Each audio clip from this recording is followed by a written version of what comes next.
جتنے بھی مذاہب دنیا میں ہیں، عیسائی ہے، یہودی ہے، بت مت ہے، روافظ ہیں، قادیانی ہیں، وہ ایک ایک بچہ اتنا ایکسپرٹ ہے اپنے دین میں کہ ہمارا بڑا بڑا پڑھا لکھا بندہ بھی چکر آ کے کھا جاتا ہے، چکر آ جاتا ہے۔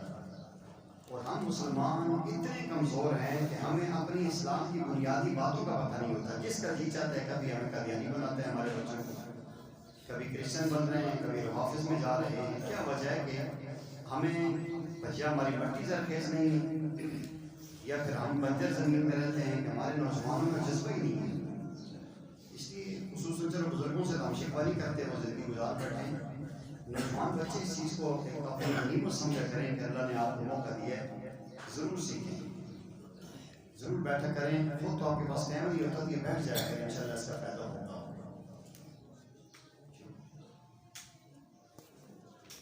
بسم اللہ الرحمن